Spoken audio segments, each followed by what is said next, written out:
bagaimana cara ya agar kenikmatan dunia ini tidak mengurangi ya nikmat kita di akhirat.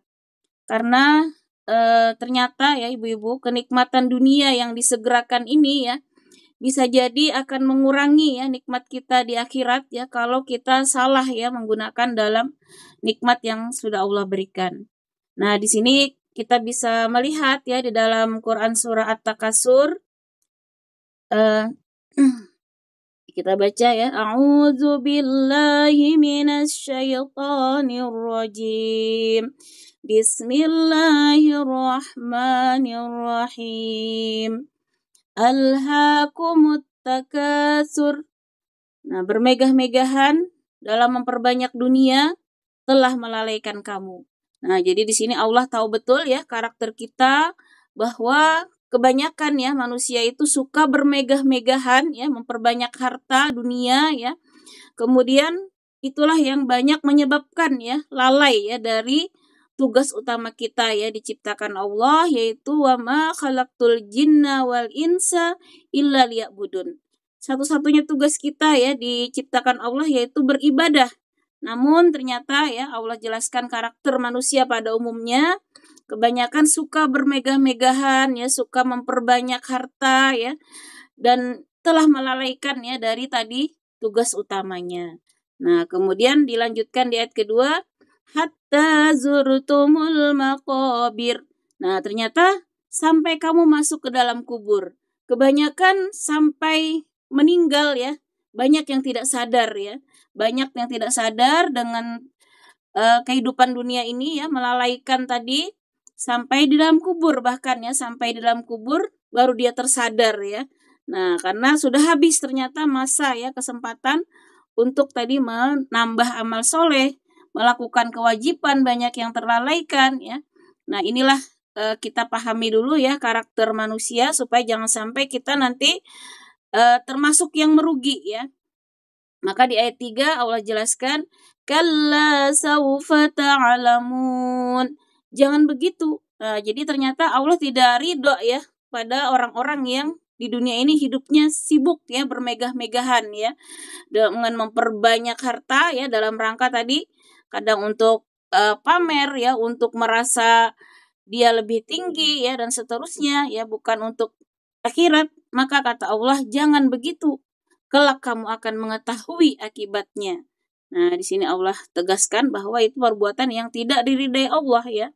Karena ada akibat buruk ya yang diakibatkan oleh kelalaian tadi ya. Nah, kita lihat kemudian Allah berulang kali di sini ya.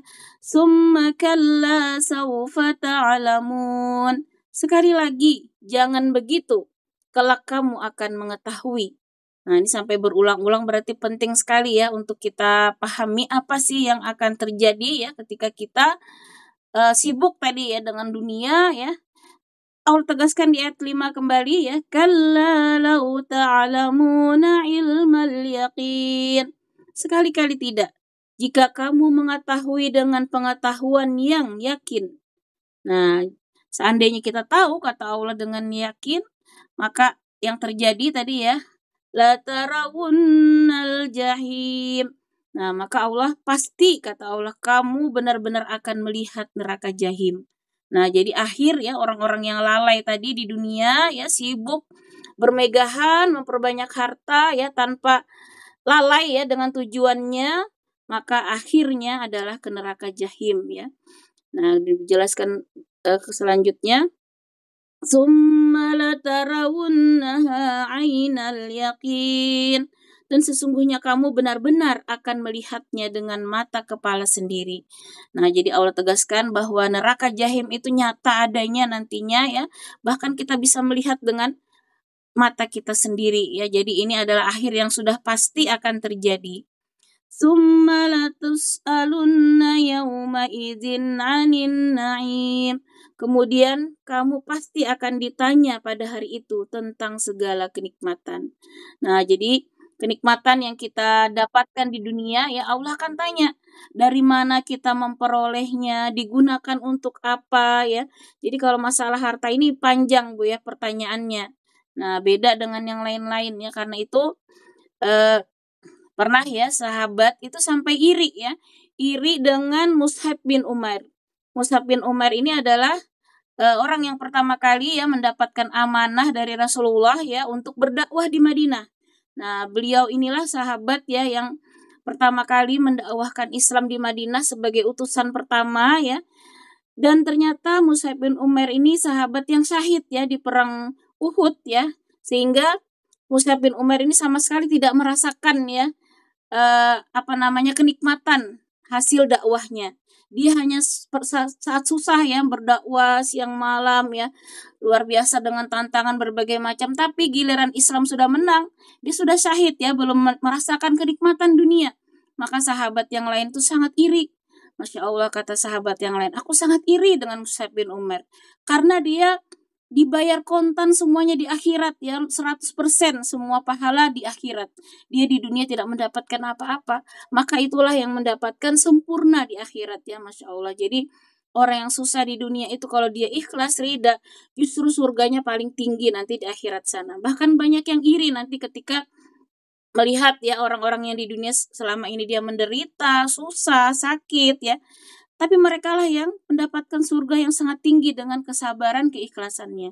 Nah, maka sahabat ini iri sekali dengan Mus'ab bin Umair. Dia hanya sibuk berjuang ya selama hidup berdakwah, menyampaikan Islam, tapi dia tidak mendapatkan kenikmatan saat Islam itu menang karena syahid ya di perang Uhud, Masya Allah. Jadi itulah ya kita lihat bagaimana generasi-generasi sahabat itu bukan iri melihat orang yang banyak harta, bukan iri melihat orang yang uh, kemewahan dunia, kenikmatan dunia, sama sekali mereka tidak iri ya, tapi yang mereka iri ketika seseorang itu mendapat kedudukan yang tinggi di akhirat ya, dan itu sudah ada tanda-tandanya ya, karena bahkan sahabat-sahabat ini sudah dijamin masuk surga ya, Masya Allah. Jadi ada beberapa sahabat itu ya sudah dijamin masuk surga ya, seperti kita ingat Bilal ya, saat Rasulullah Isra Mi'raj itu sudah mendengar terompahnya ya, terompahnya itu sandalnya.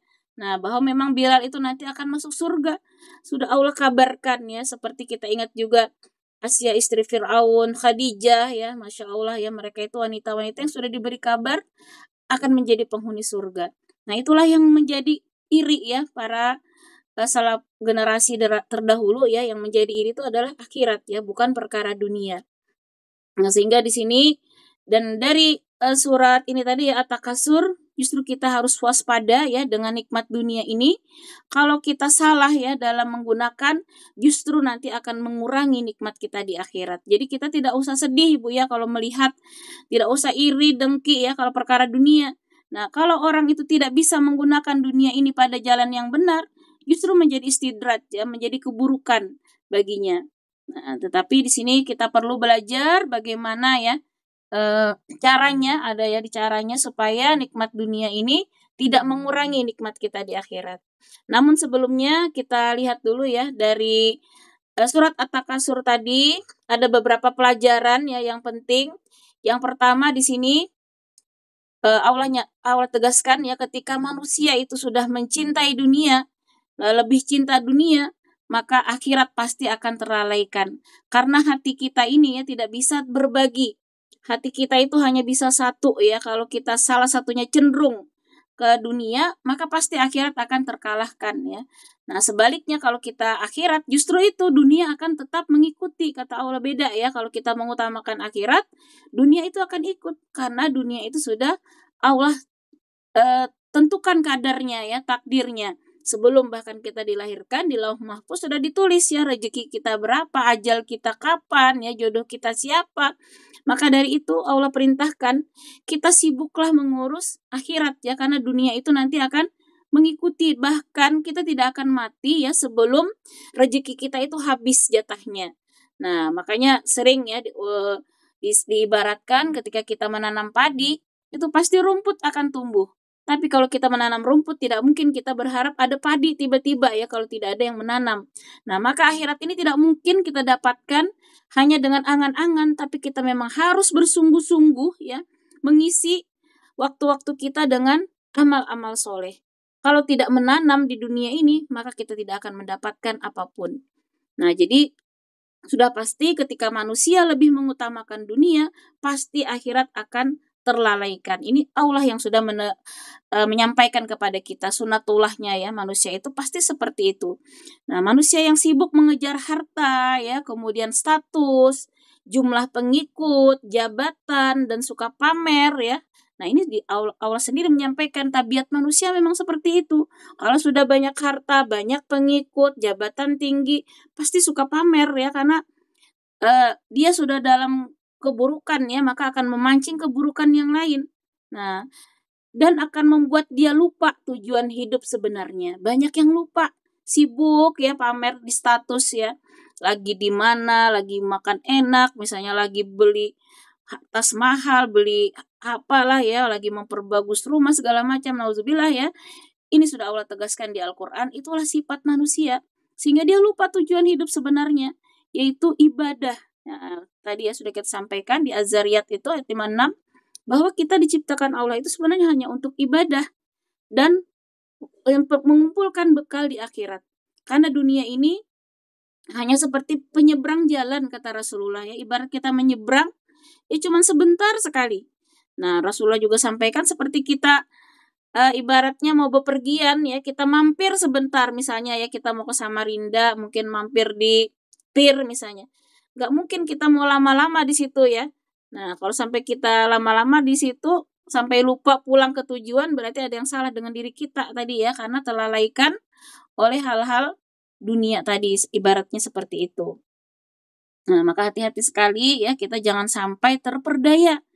Apa sih gunanya ya kita, bahkan justru membahayakan kita loh kalau kita misalnya ya pamer dengan kekayaan ya, kemudian dengan kehidupan pribadi kita terlalu dibuka ya, itu akan mendatangkan penyakit ain ya. Ain itu orang iri ya, dan muncul ya penyakit kadang ya, kena keluarga kita, kadang diuji dengan musibah, dengan sakit ya. Jadi hati-hati, kita harus menjaga betul ya. Jangan semua kita umbar gitu ya dalam rangka tadi berbangga-bangga, pamer dan seterusnya ya. Karena semua itu bukan milik kita hakikatnya, tetapi titipan dari Allah yang kita pertanggungjawabkan. Nah, ini hati-hati. Kita pertanggungjawabkan semua itu ya. Kita ibaratnya dikasih pinjaman ya. Dan Allah perintahkan segala pinjaman di dunia ini adalah dalam rangka ibadah. Tapi kalau kita salah gunakan, maka berat sekali azabnya tadi ya. Allah jelaskan bahwa akhirnya akan ke neraka jahim ya. Nah, jadi itu tadabbur yang pertama tadi ya dari surat At-Takasur ya. Kebanyakan ya kalau kita lebih mencintai dunia, pasti kita akan terlalaikan ya tentang akhirat. Kemudian yang kedua, kematian. Kematian itu memutus semua ambisi. Jadi kita harus mengingat kata Allah ya, bahwa kita pasti mati, pasti kita akan ke dalam kubur. Nah, maka jangan sampai kita baru sadarnya ketika sudah di dalam kubur ya, maka itu sangat terlambat ya, tidak bisa lagi kembali ke dunia. Nah, maka kita harus sadari bahwa dunia ini sementara ya, maka semua perlombaan di dunia ini akan berhenti di liang lahat. Jadi manusia yang paling cerdas kata Rasulullah ya adalah orang yang senantiasa mengingat mati dan mempersiapkannya. Nah, kalau kita lupa ya kematian, berarti kita dianggap orang yang bodoh ya di sisi Allah. Nah, karena yang cerdas itu ingat kita itu sementara di dunia. Dan kita tentu persiapkan karena kita sudah yakin kita pasti mati ya. Kita persiapkan setiap saat. Kita tidak tahu kapan Allah memanggil, sehingga jangan pernah kita menunda tobat, jangan pernah kita melakukan maksiat ya, jangan pernah kita sia-siakan setiap detik menit kita kecuali dalam rangka ketaatan, dalam rangka beramal soleh. Siapa tahu ya kalau lagi lalai itu dimatikan, nauzubillah min zalik ya, maka su'ul khatimah akhir kita tidak tahu kapan ya. Nah, maka dari itu senantiasalah kita dalam ketaatan ya, karena semua ambisi dunia itu ya akan habis ya, bahkan satu pun yang kita kumpulkan di dunia ini tidak ada yang kita bawa.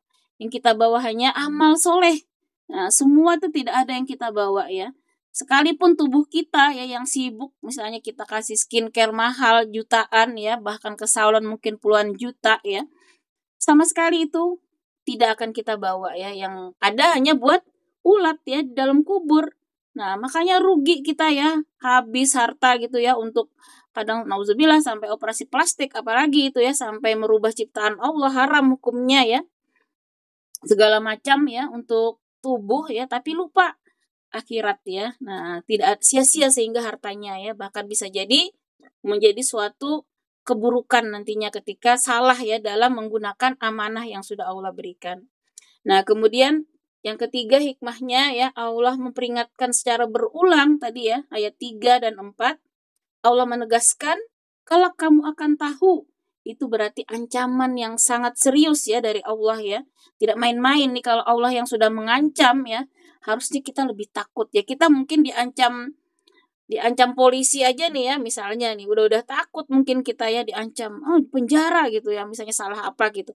Ini yang mengancam Allah loh ya. Kalau penjara kita masih di dunia masih ada harapan keluar gitu ya, masih bisa bertemu orang lain. Tapi kalau penjaranya Allah ya di akhirat, sudah kita nanti sendirian, tempatnya sempit seperti lubang sangat sempit ya. Itu kata Rasul ya, eh, dilempar itu dari zaman Nabi Adam sampai sekarang tuh belum sampai-sampai gitu ya, melempar kerikil ke dasar neraka saking dalamnya ya. Nauzubillah min dzalik, jadi sudah sempit, panasnya nauzubillah ya, seluruh panas di dunia ini ya dikumpulkan, mau panas gunung berapi, mau panas apapun, mau bahkan panas ya matahari, segala macam ciptaan Allah yang ada di dunia ini dikumpulkan itu hanya 1/70 dari panasnya api neraka, dan sangat tidak apa-apa. Semuanya itu dikumpulkan hanya 1/70 ya. Jadi tidak bisa dibayangkan. Kalau kita Allah jelaskan itu kita berdiri di bara api neraka itu otak kita tuh mendidih meleleh gitu ya. Badan kita hancur ya saking panasnya, itu baru bara apinya ya. Jadi dan neraka itu sudah baunya nauzubillah ya, karena makanannya di situ buah zakun ya, buah yang kalau dimakan itu hancur tenggorokan ya, berduri dan sangat bau bangkai ya, kita bau bangkai aja nggak kuat ya, itu dijejalkan ke mulut kita ya kalau kita di neraka karena lapar ya. Air panas yang dari panasnya luar biasa ya, seperti logam yang dicairkan itu hancur ya mulut. Itulah makanan dan minuman orang neraka di neraka ya. Dan siksaan itu terus ya sampai akhir, tidak akan abadi ya, nauzubillah min dzalik ya. Makanya dari itu Allah peringatkan di sini, kelak kamu akan tahu, kata Allah sampai berulang-ulang, sebagai ancaman yang serius. Artinya manusia yang sering keras kepala ya, kita tuh memang kadang sering keras kepala ya, maka perlu diingatkan berulang-ulang ya. Nah, jadi harusnya kita takut sekali ya, bukan takut main-main ya. Kalau kita lihat ya bagaimana eh, para salafus saleh zaman dahulu itu ketika mendengar ayat neraka tuh bahkan sampai ada yang pingsan, sampai ada yang akhirnya meninggal saking takutnya ya, meninggal dalam ketakutan, sampai menangis ya. Makanya kalau kita lihat kok mereka bisa nangis gitu ya baca Quran ya, karena mereka mendengar membaca ayat-ayat seperti ini tuh udah langsung menusuk ke jantung ya saking takutnya ya, sampai menangis itu mohon ya kepada Allah supaya berlindung ya dari azab siksa neraka ini. Nah, maka tadi ini peringatan sangat keras ya, jangan jangan kita lalaikan ya. Kemudian di sini Allah tegaskan lagi di tadabbur kita ya, ilmu yakin ini ya berarti keyakinan ya, neraka itu lewat wahyu loh. Jadi harusnya kita tuh yakinnya udah 100% ya, karena dari Allah langsung ya informasi tentang neraka ini. Nah, yang paling valid ya, informasi yang paling valid, tidak akan hoax ya, dan pasti terjadi. Maka ini adalah ilmu yang yakin ya. Bahkan tadi Allah tegaskan ya, kita akan melihat dengan mata langsung nanti kelak di akhirat. Nah, sehingga kita diminta percaya sungguh-sungguh ya oleh Allah dari ayat ini ya, kita harus percaya 100% supaya kita selamat. Jangan ada keraguan ya bahwa semua informasi Allah di Al-Quran ini benar ya, benar dan pasti terjadi. Maka setiap ayat-ayat Allah ini tidak main-main ya, kita benar-benar pahami, dengarkan, kita maknai, kita tadaburi, dan kita amalkan. Karena agar kita selamat. Nah, kemudian hisab ya atas nikmat dunia ya. Jadi nikmat sekecil apapun itu akan ditanya. Nah, tentang kesehatan kita, selama kita sehat ngapain saja gitu ya. Apakah kita gunakan untuk sholat malam? Apakah kita gunakan untuk sholat duha? Apakah kita gunakan untuk menolong orang lain? Waktu luang kita untuk apa ya? Jangan sampai itu isinya hanya hal-hal yang tidak bermanfaat, apalagi hal-hal yang diharamkan ya. Yang tidak bermanfaat aja rugi kita, apalagi kalau ada hal-hal yang mengandung kemaksiatan. Makanan kita akan ditanya ya, makanan kita sudahkah halal zatnya, sudahkah halal cara mencarinya, sudahkah toyib. Toyib itu artinya juga yang baik. Jadi kita juga untuk diri kita ya, kita diperintahkan Allah makan itu yang halal dan tayyib. Tayyib itu artinya yang baik. Kalau misalnya kita nih ada diabetes gitu ya, tapi kita makan gula berlebihan, itu berarti tidak tayyib. Maka itu juga akan dosa di sisi Allah. Jadi kalau menggunakan, ini kan kita nih pinjaman ya, tubuh kita ini ya. Nah pinjaman dari Allah, maka kita disuruh Allah jaga ini. Ibaratnya nih kita minjamin orang barang yang mahal sekali ya. Tubuh kita ini kan mahal banget Bu ya. Tapi orang itu menggunakan seenaknya, misalnya kita pinjemin HP yang mahal misalnya. HP-nya tuh dijatuh-jatuhin, tergores, lecet, pasti kita akan marah ya. Nah, sama juga semua harta kita ya, tubuh kita ya, semua ini adalah titipan, dipinjamkan saja sama Allah ya untuk digunakan beribadah. Nah, tadi misalnya kita pinjamkan HP, teman kita pinjam sebentar mau telepon misalnya. Malah HP kita dibanting, marah kan kita ya. Ya sama juga tubuh kita ini sebentar dipinjamin Allah cuma untuk beribadah, tapi kita gunakannya bermaksiat misalnya. Kita kasih makanan yang tidak halal, kita kasih makanan yang tidak thayyib, maka akhirnya tubuh kita sakit, tubuh kita rusak misalnya. Sudah bagus-bagus dirusak-rusak dengan oplas segala macam misalnya, maka akan mengundang kemurkaan Allah. Dan itu hisapnya sangat pedih nanti azabnya ya.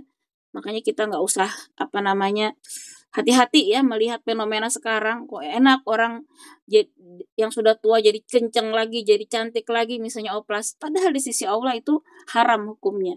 Nah, jadi kita tidak serta-merta melihat orang ini, harus kita tahu di dalam Al-Quran seperti apa Allah mengatur. Nah, termasuk juga keluarga kita, bahkan udara yang kita hirup ya, itu tetap akan ditanyai Allah ya. Nikmat sehat, nikmat kita bernapas itu akan ditanyai Allah. Kita masih bisa bernapas, bisa hidup, apa saja yang kita lakukan. Nah, jadi apa yang ditanyakan Allah bukan hanya halal haram, tapi juga apakah sudah kita syukuri nikmat yang Allah berikan. Apakah disia-siakan ataukah disyukuri. Nah, bentuk ya atau cara mensyukuri nikmat tadi ya, nikmat sehat, waktu luang, kemudian makanan, keluarga yang sehat, keluarga yang sakinah, misalnya bahkan kita udaranya gratis. Maka cara mensyukurinya, kita gunakanlah semua ini dalam rangka beribadah tadi ya. Nah, sehingga di sini pesan praktisnya dari ayat surat At-Takasur, jangan kita biarkan harta kita ya, pekerjaan ataupun popularitas ataupun jabatan, jangan sampai melalaikan kita dari Allah. Nah, nikmati dunia itu seperlunya, tetapi digunakan untuk amal soleh ya. Jadi harta kita ya, jangan lupa tunaikan zakatnya yang wajib ya, kemudian kelebihannya sedekah, infak ya, wakaf, itu luar biasa investasi yang amal jariah. Nanti harus kita pintar-pintar berinvestasi ya. Jangan sibuk investasi dunia saja, tapi investasi akhirat inilah yang nanti walaupun umur kita pendek mungkin, tapi kalau kita berwakaf ya, kita beramal jariah, itu akan mengalir terus pahalanya. Nah, kita gunakanlah untuk beribadah, sedekah tadi ya, ibadah yang lain, membantu orang lain misalnya ya. Dan kita harus selalu ingat ya tentang kubur ya, tentang hari hisab. Kita pasti kembali dan akan dihisab, mempertanggungjawabkan seluruh kehidupan kita supaya hidup kita lebih terarah ya. Kalau kita tidak punya tujuan, pasti tidak terarah ya. Nih kalau kita misalnya nih baring-baring gitu, scroll nggak ada tujuan, bisa sejam 2 jam tuh ya habis waktu sia-sia scroll apalah yang nggak bermanfaat kadang ya. Tapi kalau kita punya tujuan, nih mau ngaji pokoknya harus hatam nih. 1 minggu misalnya mau hatam berapa gitu ya, atau mau sehari lah 1 juz gitu, maka kita nggak akan sia-siakan, harus pokoknya kita paksa diri kita 1 juz harus selesai 1 hari, lebih terarah ya, kita nggak akan menyia-nyiakan waktu. Kemudian syukuri sekecil apapun nikmat yang Allah berikan, maka tidak akan mendatangkan beban nanti di akhirat ya kalau kita mensyukuri. Jadi apapun syukuri. Jangan pernah, Rasulullah itu tidak pernah sama sekali mencela makanan, tidak pernah sama sekali, tidak pernah mengeluh, Masya Allah. Mau nggak ada makanan, bahkan pernah ya berbulan-bulan itu tidak mengepul ya api, beliau hanya makan kurma, air putih seperti itu bersyukur tetap ya, Masya Allah. Jadi sekecil apapun nikmat ya, itu kita syukuri, maka itu nanti yang tidak akan menjadi beban ya kita di akhirat. Jadi surah At-Takasur ini merupakan cermin ya buat kita ya, supaya apakah kita selama ini sudah lebih sibuk ya mengurus dunia, harta, status ya, ataukah kita sudah sibuk menambah amal bekal di akhirat. Kita yang tahu ya, apakah hidup kita lebih banyak untuk dunia, lebih capek hidup kita untuk dunia, apakah untuk akhirat. Nah, sehingga Islam sebenarnya tidak melarang ya kenikmatan dunia itu, tetapi ya di sini kita harus bisa menjaga ya nikmat ini jangan sampai melalaikan kita. Karena kalau kita sampai melalaikan tadi ya akan mengurangi nikmat kita di akhirat. Nah, sehingga di sini ada beberapa panduan ya berdasarkan Al-Qur'an dan Sunnah bagaimana nikmat dunia ini supaya tidak mengurangi nikmat kita nanti di akhirat. Nah, di sini ada 7 ya, kita baca satu-satu. Yang pertama ya, menjadikan dunia sebagai jalan menuju akhirat, bukan tujuan akhir. Nah, jadi dunia itu hanya kita ibaratkan sebagai tempat singgah ya, hanya sebagai jalan. Nah, namanya di jalan ya, kita tidak berlama-lama, tapi di situ boleh dinikmati sebentar aja ya kalau kita di jalan itu, tapi jangan sampai kita lalai ya dari ibadah. Nah, nanti kita bisa lihat di surat Al-Ankabut ya, ayat 64. Jadi ini yang pertama, kita ingat ya bahwa dunia ini dijadikan sarana, dijadikan jalan untuk menuju akhirat. Jadi kalau kita punya uang tadi ya lebih ya kita tunaikan dulu zakatnya, sedekahnya, ya infak ya, kita pandai-pandailah berinvestasi di akhirat ya, kita titip ke rumah yatim, kita titip ke pembangunan masjid, kita titip ke pesantren. Maka itulah titipan yang nanti akan dikembalikan ke kita 100% di akhirat nanti dan menjadi balasan yang sempurna ya. Nah, itulah yang harus pandai-pandai kita tadi yang menggunakan dunia ini ya, bukan sebagai tujuan akhir. Kemudian yang kedua, menggunakan nikmat itu sesuai dengan syariat ya. Jadi harta ya kita gunakan sesuai dengan syariat. Makanan ya, bagaimana Rasulullah mensyariatkan tentang makanan?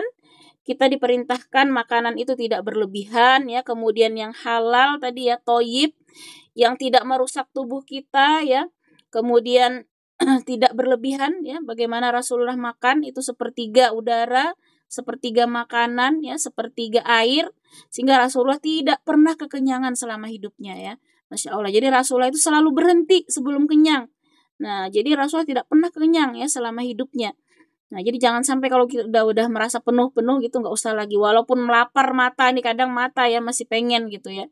Tapi kita ingat bagaimana cara Rasulullah menggunakan nikmat makanan diantaranya. Kemudian pakaian juga ya, Masya Allah, kita ingat bagaimana pakaian ya sahabat ya Umar bin Khattab ya, waktu itu beliau sebagai khalifah ya, setara presiden kalau kita saat ini, tapi pakaiannya tambalnya sampai 12 tambalan ya, dan itu pun satu dipakai nanti dicuci ya, mereka itu Masya Allah, bahkan ada yang punya cuma satu pakaian ya, jadi kalau mau cuci pakaian bersembunyi dulu ya pakai apalah sarung gitu, setelah kering baru. Kan ada tuh sahabat yang ditanya, kok nggak hadir salat jamaah, kemana? Nah, ternyata pakaiannya lagi dicuci ya, dia sembunyi ya di ini ya. Masya Allah, itulah ya, kita bayangkan mereka itu pakaian, kita bayangkan satu sepanjang hidup itu luar biasa ya. Kalau kita udah penuh aja lemari masih lapar mata, itu berarti kita hati-hati ya. Bisa jadi nanti berlebihan ya dan berat nanti hisapnya. Karena itu ya nantilah kalau kita ini ya ada waktu, pilih-pilih lagi yang tidak terpakai ya, kita sumbangkan ya supaya tidak menjadi beban nanti di akhirat ya. Nah, kemudian hiburan itu juga tidak diharamkan ya selama itu tidak mengandung maksiat ya. Tetapi hati-hati ya, jangan sampai tadi melalaikan kita ya. Dan juga harus kita pilih ya hiburan yang tidak melanggar syariat ya. Dan yang disunahkan itu ya seperti berkuda ya, berenang ya, kemudian memanah, yaitu ya yang diperbolehkan ya untuk dalam rangka menghibur diri, berolahraga ya. Nah, kemudian bahkan cinta semuanya itu halal ya, selama tidak melanggar batas ya. Bahkan kita juga diperintahkan untuk saling mencintai ya karena Allah, maka itu merupakan suatu amalan ya yang tinggi juga di sisi Allah.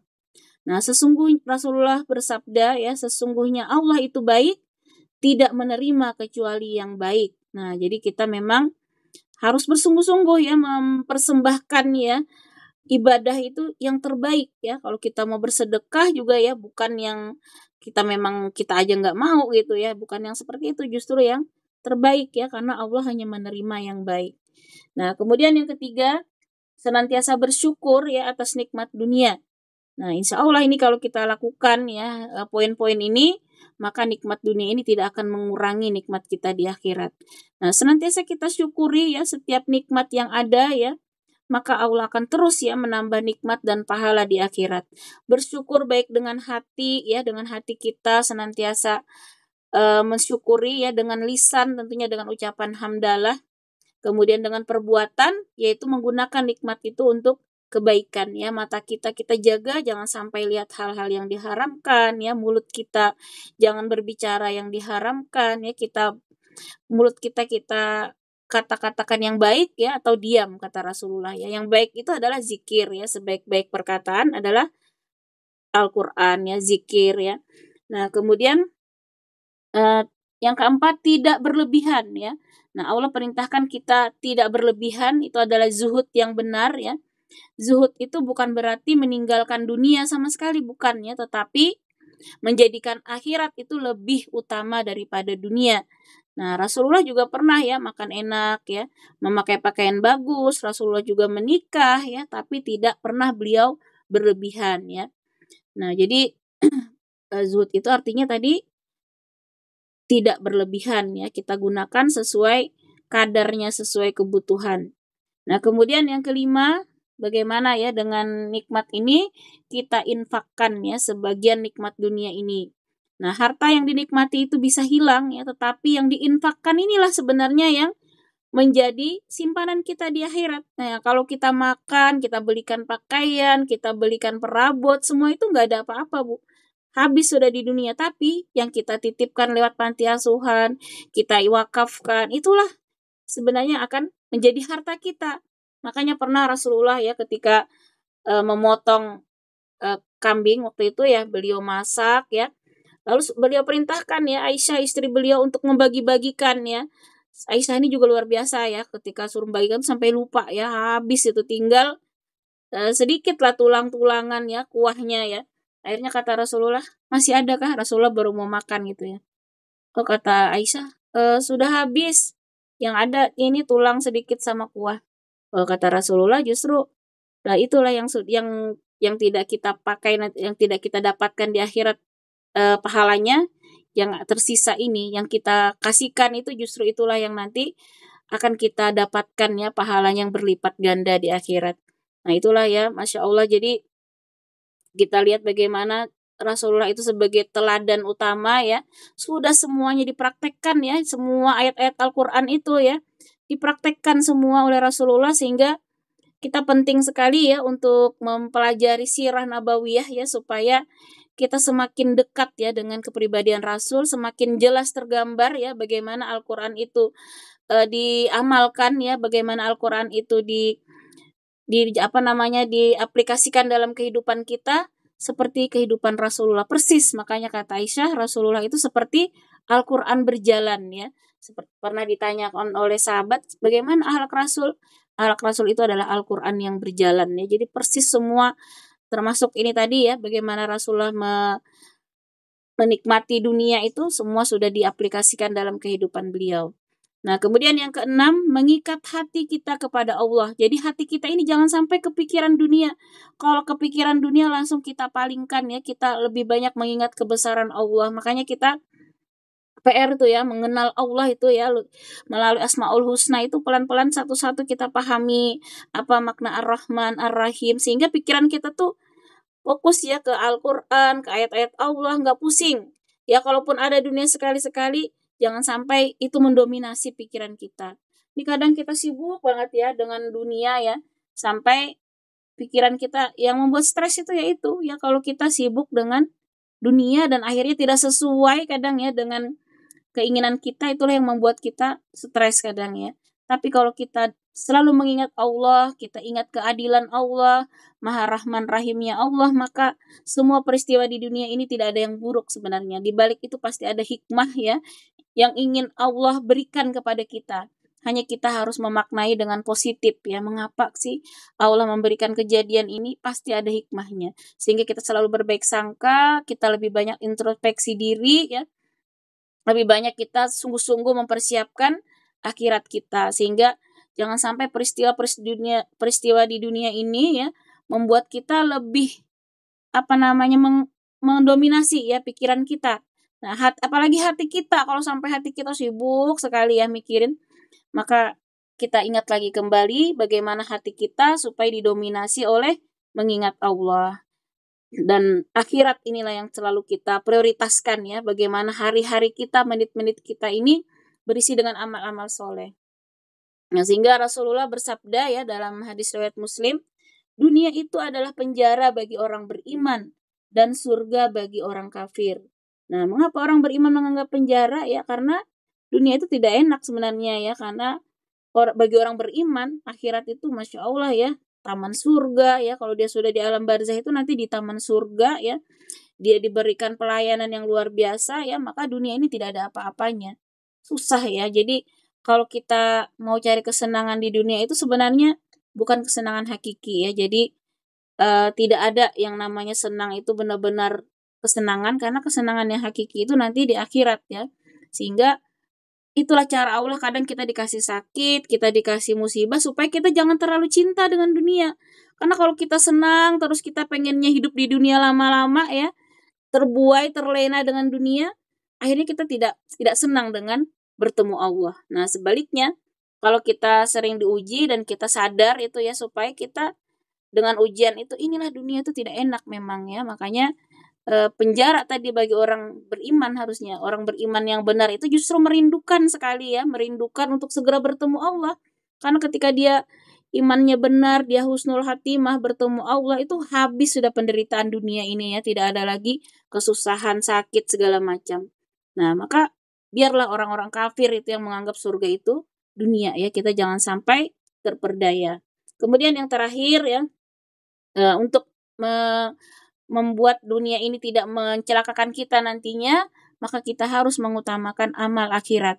Nah, ketika bertentangan dengan dunia, maka pilihan kita ya adalah memilih akhirat ya, memilih taat ya. Jangan sampai kita menunda tadi ya, menunda demi dunia, misalnya kita menunda sholat ya, kemudian melakukan korupsi segala macam ya. Nah, walaupun ada kesempatan ya, kalau kita yakin bahwa tujuan kita akhirat, maka kita tidak akan tergoda ya dengan dunia ini. Nah, jadi bisa tadi ya, nikmat dunia ini tidak mengurangi nikmat di akhirat, asal kita gunakan tadi sesuai syariat, kita syukuri, kita tidak berlebihan, tetapi dunia kita jadikan sebagai sarana untuk mendekat kepada Allah. Dan kita sadari bahwa yang kita miliki di dunia ini bukan punya kita, hanya titipan ya, hanya amanah yang Allah perintahkan. Dengan amanah ini kita bisa beribadah dengan baik. Nah, sehingga akhirat kita mendapatkan kehidupan yang baik ya. Demikian materi kita ya tentang tadi ya tadabbur surat At-Takasur, dan juga bagaimana cara kita agar nikmat dunia ini tidak mengurangi nikmat kita di akhirat. Wallahu a'lam bishawab.